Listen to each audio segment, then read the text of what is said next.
Loose connective tissue. ठीक है, तो लूज कनेक्टिव टिश्यू क्या हो गया, तो कह सकते हैं वैसा connective tissue in which fibres is less as compare to matrix along with sales.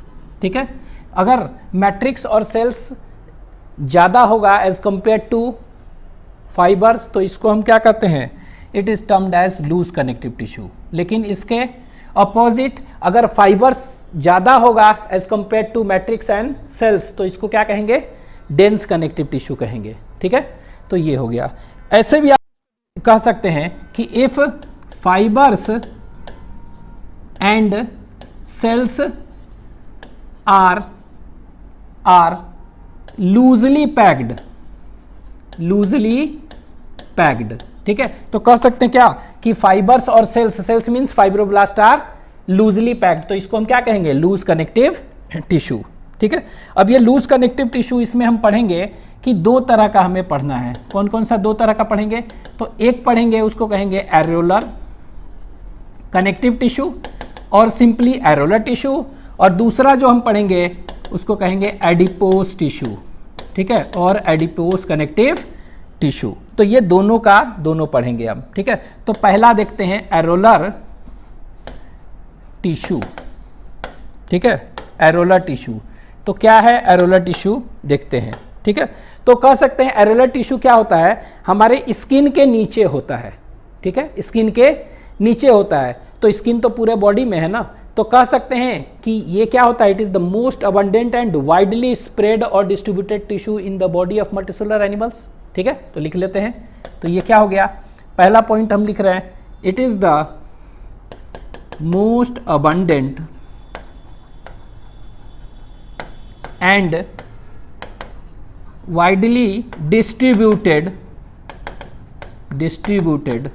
और स्प्रेड, ठीक है, टिश्यू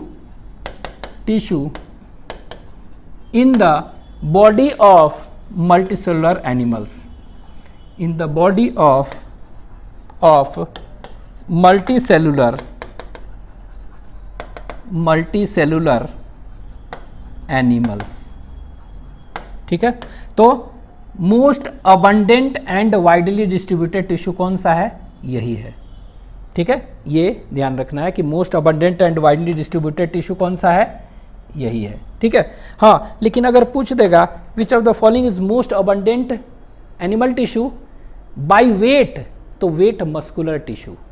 ठीक है, ये याद रखना है। नेक्स्ट, ठीक है, सेकेंड पॉइंट, तो सेकेंड पॉइंट हम जो देखेंगे, ठीक है, इसमें हम देखेंगे कि एरोलर टिश्यू में क्या होता है, स्पेस होता है ना, तो that space is known as areola. ठीक है, तो इसमें मैक्सिमम इंटरसेलुलर स्पेस होते हैं। ठीक है, तो it has maximum intercellular space. ठीक है, टर्म्ड एज, और उसको हम क्या कहते हैं, उसी को हम कहते हैं एरोला, AREOLA, एरोला। ठीक है, तो ये जो मैक्सिमम इंटरसेलुलर स्पेस है इसको हम टर्म कहते हैं एरोला। ठीक है, और इस एरोला जो इंटरसेलुलर स्पेस है, ठीक है, इसमें क्या क्या देखने को मिलेगा, तो एरोला कंटेन्स फाइबर्स, लिख लेते हैं, एरोला इट कंटेन्स फाइबर्स, तो इसमें फाइबर्स होगा। ठीक है, फाइबर्स होंगे, और ये फाइबर्स कौन कौन से होगा, तो कोलाजेन एंड इलास्टिन फाइबर्स होगा। ठीक है, और क्या क्या होगा इसमें, तो कह सकते हैं सेल्स, इट हैज सेल्स। ठीक है, और सेल्स में कौन सा होगा, मेनली फिब्रोब्लास्ट्स और fibrocyte cells, comma mast cells and macrophage, mainly ये तीनों चीज होगा एज अ मेजर कंपोनेंट। तो इसमें क्या होगा, इसमें सेल्स भी होंगे। ठीक है, तो इसमें सेल्स भी होंगे। ठीक है, और क्या होगा, इसमें मैट्रिक्स होगा और ग्राउंड सब्सटेंस और भी ब्लड वेसल्स होंगे। ठीक है, एंड लास्ट में देखेंगे क्या होगा, नर्व फाइबर्स भी होंगे। ठीक है, तो इसी में नर्व फाइबर्स भी होंगे। ठीक है, तो ये 3 कंपोनेंट तो देखे थे ही, फाइबर्स, सेल्स एंड मैट्रिक्स तो होगा ही होगा। ठीक है, ये नेक्स्ट अब देखते हैं आगे। एरोलर कनेक्टिव टिश्यू में क्या क्या होगा, तो एरोलर कनेक्टिव टिश्यू ये है, तो जो इंटरसेलुलर स्पेस है ना उसको एरोला कहते हैं। ठीक है, और उसी एरोला में क्या क्या है, मेनली 3 मेजर सेल्स हैं। कौन कौन से 3 मेजर सेल्स हैं, तो ये जो 3 मेजर सेल्स हैं ये वाला बनाए हैं, तो इसको हम कहते हैं फिब्रोब्लास्ट, FIBROBLASTS, फिब्रोब्लास्ट, और फाइब्रोसाइट्स कहते हैं। ठीक है, अब यही फिब्रो जो है क्या बनाता है, यही फिब्रोब्लास्ट जो सेल है ये बना रहा है क्या, ये देख रहे हैं इस तरह का फाइबर बनाया है, तो इसको कहते हैं कोलाजन फाइबर, यही बना रहा है कोलाजन फाइबर और वाइट फाइबर्स। ठीक है, तो ये fibroblast सिंथेसाइजेज and secretes collagen fibre और वाइट फाइबर, और इनका कैरेक्टर क्या है, ये वेवी होते हैं, अनब्रांच्ड होते हैं, न्यूमरस होते हैं, एंड अरेंज्ड इन बंडल्स। तो देख रहे हैं ये बंडल में अरेंज्ड है। ठीक है, उसी तरह एक तरह का और फाइबर बनाते हैं फिब्रोब्लास्ट, उसको हम कहते हैं क्या, तो उसको हम कहते हैं ये वाला जो देख रहे हैं इस तरह, तो इसको हम कहते हैं that is known as elastin fibres, elastin fibres कहते हैं। और ये येलो कलर का होता है, तो इलास्टिन और येलो फाइबर्स भी आप कह सकते हैं। ठीक है, ये कैसा होता है, तो ये स्ट्रेट होता है, ब्रांच्ड होता है, फ्यू होता है, एंड अरेंज्ड सिंगली। ठीक है, ये हो गया। अच्छा, दूसरा जो हम सेल्स देख रहे हैं वो यहां पर देख रहे हैं ये वाला, तो इसको हम क्या कहते हैं, this is known as mast cell, MAST, mast cells कहते हैं इसको, तो this is known as mast cell. ठीक है, तो ये मास्ट सेल है। अच्छा, ये मास्ट सेल जो देखेंगे यहाँ, ये देखिए मास्ट सेल है ये इस तरह, इसमें बहुत सारे बेसोफिलिक ग्रैन्यूल्स होते हैं। ठीक है, क्या होते हैं इसमें, बेसोफिलिक ग्रैन्यूल्स, जो कि क्या होगा, बेसिक डाई अगर से रंगेंगे तो ये उसको लविंग है ना, तो बेसोफिलिक है तो उसको ले लेगा इजीली। ठीक है, इसका मतलब ये मास्ट सेल खुद क्या है, एसिडिक इन नेचर है, तो ये इस तरह NCERT में बनाया हुआ है। और इसका न्यूक्लियस जो होता है वो कैसा होता है, ये न्यूक्लियस जो देखेंगे इट इज 3 लोब्ड न्यूक्लियस होता है। ठीक है, कैसा होता है, 3 लोब्ड और S शेपेड न्यूक्लियस इस तरह का इसमें देखेंगे। तीसरा एक दिया हुआ है एक इस तरह का, तो ये जो स्ट्रक्चर यहाँ पर दिया हुआ है ये वाला, इसको ये वाला, तो इस स्ट्रक्चर को हम क्या कहते हैं, this is known as macrophage. ठीक है, इस स्ट्रक्चर को क्या कहते हैं हम, मैक्रोफेज। तो इसमें मैक्रोफेज भी होता है, and the macrophage is known as histiocytes कहते हैं, HISTIOCYTS। तो हम कह सकते हैं कि एरोलर कनेक्टिव टिश्यू में मेनली 3 टाइप्स ऑफ सेल्स होते हैं, fibroblast cells, mast cells and macrophage. ठीक है, तो ये याद रखेंगे 3 तरह का, fibroblast, macrophage and third one is, इसको कहते हैं मास्ट सेल। ये 3 तरह का। और फाइबर्स कितने तरह के होंगे, मेनली 2 तरह का, वो कोलाजन फाइबर्स और इलास्टिन फाइबर्स। ठीक है, और इसमें पूरे में भरे होंगे क्या, मैट्रिक्स भरा होगा, तो इस तरह ये देखिए मैट्रिक्स है, ये क्या है, इसमें मैट्रिक्स भरा होगा। और ये मैट्रिक्स जो है एक्चुअली में क्या का बना होता है, it is made up of, बता चुके हैं, it is made up of mucopolysaccharide, that is modified polysaccharide known as mucopolysaccharide in the form of hyaluronic acid. और ये जो स्पेस है सेल्स के बीच में, इसको क्या कहते थे, इसको एरोला, ये एरोला कहते हैं। ठीक है, इसीलिए इसका नाम पड़ गया एरोलर टिश्यू। अच्छा, NCERT में एक ये भी दिया हुआ है इस तरह से, ये क्या है, दिस इज ब्लड वेसल्स। ठीक है, तो इसके अंदर ब्लड वेसल्स भी देखने को मिलता है। ठीक है, तो इतना बताए थे। अब यहाँ पे देखिए नेक्स्ट, ये जो देखेंगे इसका एग्जाम्पल्स हम देख रहे हैं, क्या देख रहे हैं, एग्जाम्पल्स और इसका फंक्शंस। ठीक है, तो इसका एग्जाम्पल्स क्या है पहले देख रहे हैं, तो ये लीजिए एग्जाम्पल्स। ठीक है, तो इनका अगर एग्जाम्पल्स हम देखेंगे तो क्या हो जाएगा, एक एग्जाम्पल कहते हैं, उसको कहते हैं टेला सबक्यूटानिया कहते हैं। ठीक है, टेला सबक्यूटानिया। आपके NCERT में सिंपली एक लाइन दे दिया है, it is present beneath the skin, skin के नीचे होता है। ठीक है, लेकिन ये टेला सबक्यूटेनिया होता है। अच्छा, ये टेला सबक्यूटेनिया जो लिखे हैं इससे देख रहे हैं, तो ये देखिए यहाँ पर, ये सबक्यूटानिया, तो सब का मतलब क्या होता है, और क्यूटानिया, तो सब का मतलब होता है बीनीथ, ठीक है, और क्यूटानिया, क्यूटेनेसियस मीन्स स्किन। तो देखिए क्या हो गया, इन दोनों को देखिए क्या पता चल रहा है इससे कि it is present beneath skin. तो हम लिख सकते हैं कि एरोलर कनेक्टिव टिश्यू जो है it is present beneath skin. तो स्किन के क्या होता है, ये नीचे होता है। तो यही तो एनसीईआरटी में दिया हुआ है कि it is present beneath skin, ठीक है, स्किन के नीचे। दूसरा जो पॉइंट याद रखना है आपको, ठीक है, ये क्या लिखना है कि यहां देखिए, ये मान लेते हैं कि दिस इज स्किन, ये देखिए ये हमारा स्किन है, ठीक है, क्या है ये, दिस इज स्किन, ठीक है। अच्छा, स्किन के ऊपर क्या हो सकता है, एपिथेलियम, ठीक है, स्किन के ऊपर एपिथेलियम है। तो ये देखिए एपिथेलियम बनाया है, ठीक है। हम पढ़े थे एपिडर्मिस ऑफ स्किन में कौन सा एपिथेलियम होता है, उसमें स्ट्रैटिफाइड होता है, ठीक है, वो भी स्क्वैमस, ठीक है। तो ये इस तरह का ऐसे मान लीजिए कि ये क्या है, एपिथेलियम है स्किन के ऊपर, एपिडर्मिस ऑफ स्किन के ऊपर चाहिए एपिथेलियम हम बनाए हैं, तो ये लिख दे रहे एपिथेलियम, नीचे स्किन। अच्छा, इसके नीचे क्या होगा, तो ये देखिए ये वाला जो देख रहे हैं ना एरोलर कनेक्टिव टिश्यू, यही है। इसी स्किन के नीचे क्या है, ये देखिए सेम स्ट्रक्चर हम बना दिए हैं, एरोलर कनेक्टिव टिश्यू सेम, ठीक है। तो सेम स्ट्रक्चर उसी तरह यही वाला है, ये वाला, ये देखिए वही है ना, इस तरह का सेम स्ट्रक्चर्स यहाँ पर प्रेजेंट है, सारे चीज उसी तरह, ठीक है। मतलब ये क्या हो गया, ये हम कह सकते हैं means it is areolar connective tissue, यही है एरोलर टिश्यू है, ठीक है। तो स्किन के नीचे है ना, तो it is present beneath skin, ठीक है। लेकिन ये करते क्या है, यहाँ देखिए, अब इसके नीचे भी देखेंगे ना, तो यहाँ देखिए, यहाँ पर मान लीजिए कि कोई बोन है, होगा ना बोन, ये लीजिए इस तरह बना दे रहे हैं, मान लीजिए बोन है, स्केलेटल, SKELETON स्केलेटन है बोन, ठीक है। इसी स्केलेटन पर क्या होता है, इसी स्केलेटन के ऊपर क्या होगा, स्केलेटल मसल होगा ना।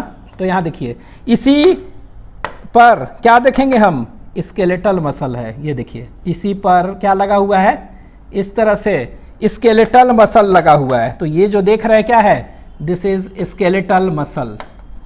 तो ये स्केलेटन है, इसी पर स्केलेटल मसल लगा हुआ है, ठीक है, ये वाला।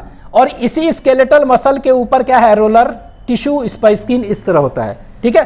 तो ये स्केलेटल जो मसल हम लोग में होता है, इसका नाम है, इसको कहते हैं पैनिकुलस कार्नोसस कहते हैं। तो ये इंपॉर्टेंट आपके लिए उतना नहीं है, लेकिन हाँ याद रख सकते हैं, ये याद रखिएगा। नेक्स्ट अगर कहेंगे तो ये एरोलर टिश्यू किसको जोड़ रहा है, स्किन को स्केलेटल मसल से जोड़ रहा है ना, तो ये लिख लेते हैं, इट कनेक्ट्स स्किन और इंटेगुमेंट विथ किसके साथ, विथ स्केलेटल मसल, जिसको कि पैनिकुलस कार्नोसस कहते हैं। तो ये पॉइंट याद रखना है, इन दोनों को जोड़ता है, ठीक है ये। अच्छा, एग्जाम्पल्स हम देखें क्या है, एग्जाम्पल टेला सबक्यूटेनिया, यही ना, ठीक है।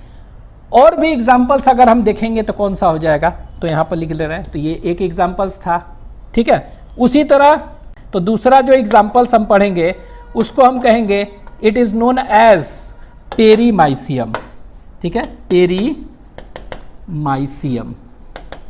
ये दूसरा एग्जाम्पल है। क्या है पेरीमाइसियम, तो ये देखिए पेरीमाइसियम क्या हो गया, तो कह सकते हैं कि it is a layer of connective tissue around muscle bundles, ठीक है, मसल बंडल्स के चारों तरफ जो कनेक्टिव टिश्यू लेयर है, जो कि एरोलर कनेक्टिव टिश्यू का, इसी को कहते हैं फसाइकल्स, ठीक है। तो इसके चारों तरफ जो है उसको हम क्या कहते हैं, it is known as perimysium, ठीक है। तो ये मसल बंडल्स और फैसाइकल्स के चारों तरफ, ठीक है। उसी तरह और भी अगर पूछेंगे, ठीक है, उसी तरह और भी पूछेंगे एग्जाम्पल्स बताइए, तो इसका एग्जाम्पल कौन सा हो जाएगा, तो नेक्स्ट एग्जाम्पल्स विल बी, याद रखना है, उसको हम कहते हैं that is known as endomysium, ठीक है, एंडोमाइसियम, ठीक है। तो कौन सा एग्जाम्पल हो गया, एंडोमाइसियम कहते हैं इसको, ठीक है। तो एंडोमाइसियम क्या हो गया, तो it is a layer of connective tissue ही है अराउंड, इसको कहते हैं मसल फाइबर्स और मसल सेल भी कहते हैं। ठीक है, तो ये ध्यान देना है, मसल फाइबर और मसल सेल के चारों तरफ जो है उसको हम क्या कहते हैं, एंडोमाइसियम। तो ये भी एग्जांपल्स है। ठीक है, ये अच्छा, अगर हम कहते हैं कि फंक्शंस क्या हो गया, what is the functions of areolar connective tissue. ठीक है, तो यहाँ पे छोड़े हुए ये देखिए फंक्शंस, तो इनका अगर फंक्शंस हम कह दें क्या है, तो ये क्या की तरह काम कर रहा है। ये देखिए, ये एरुलर है ना, तो एक तरह से ये जो एपिथेलियम ऊपर है उसको क्या है, सपोर्ट फ्रेमवर्क एक प्रोवाइड कर रहा है ना, सपोर्ट प्रोवाइड कर रहा है इसके चलते एपिथेलियम को। तो ये आपके एनसीईआरटी में दिया हुआ है, it acts as a support, SUPPORT, support framework for epithelium. ठीक है, तो एपिथेलियम को क्या कर रहा है, ये सपोर्ट प्रोवाइड कर रहा है, फ्रेमवर्क। ठीक है, तो ये याद रखना है। ठीक है, लिख लीजिए।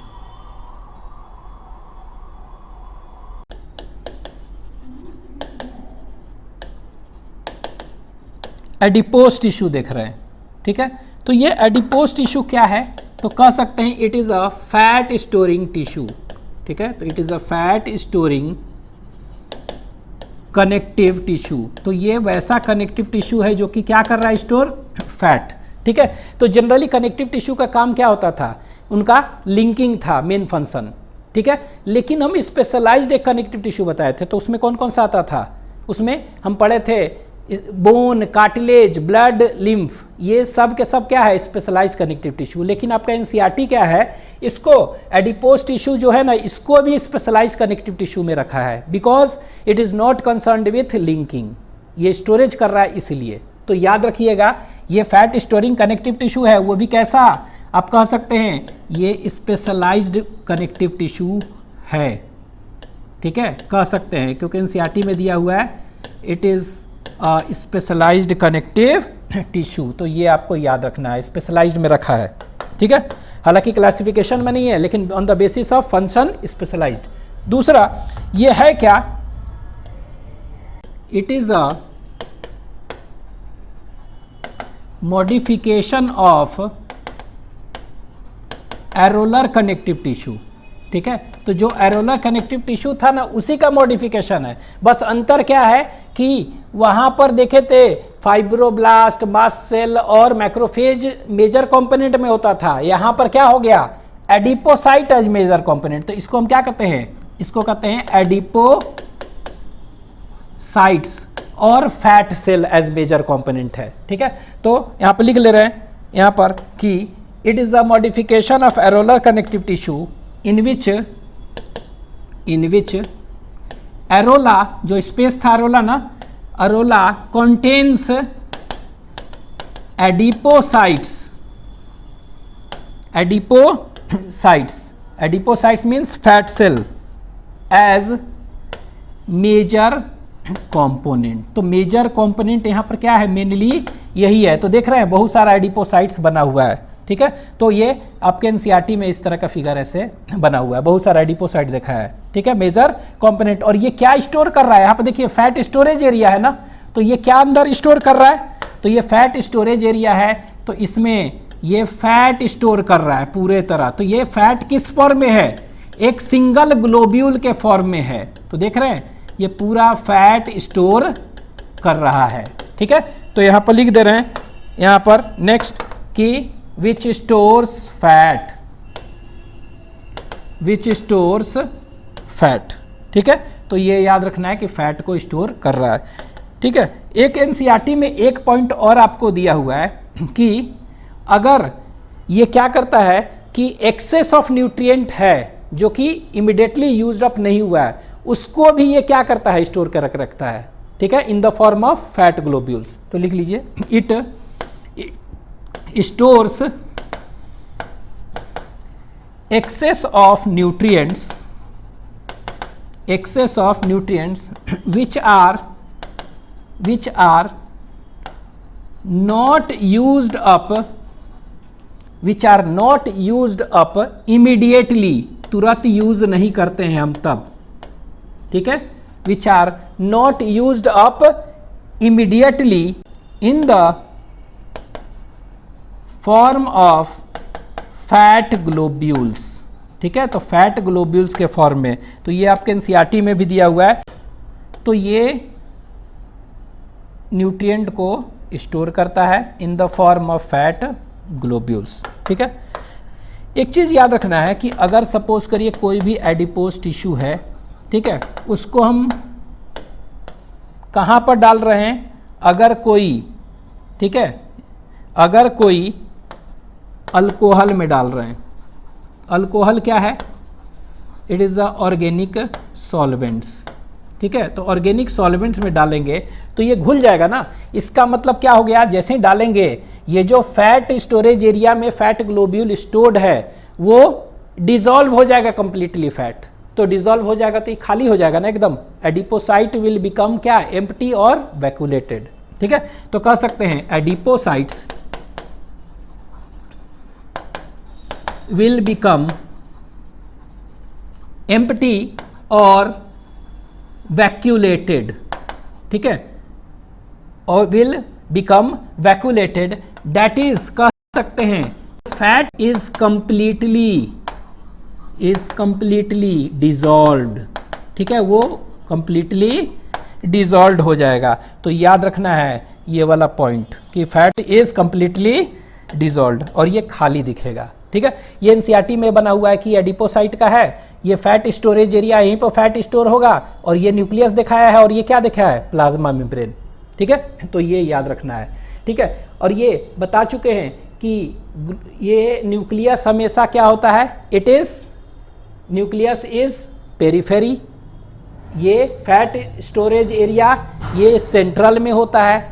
अगर एक ही फैट स्टोर हो रहा है तो इसको क्या कहते हैं, मोनोलोकुलर एडिपोसाइट कहेंगे, और वैसे फैट को कहेंगे वाइट फैट, ठीक है।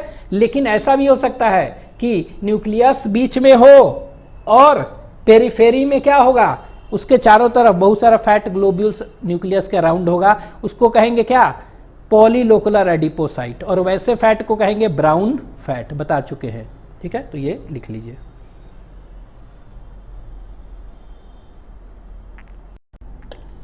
तो नेक्स्ट देखते हैं functions of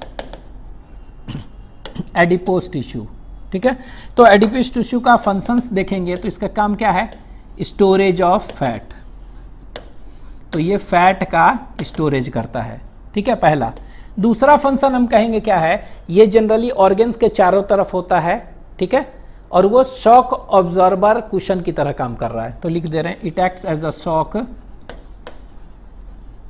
absorber cushion around कुछ लिख दे रहे हैं, आई बॉल, इसके बाद किडनी एक्सेट्रा, ठीक है। तो ये क्या है, अगर ऐसे मारते हैं चाहे अगर लगता भी है तो थोड़ा सा क्या है, शॉक ऑब्जॉर्बिंग कैपेसिटी इसमें होता है, ठीक है।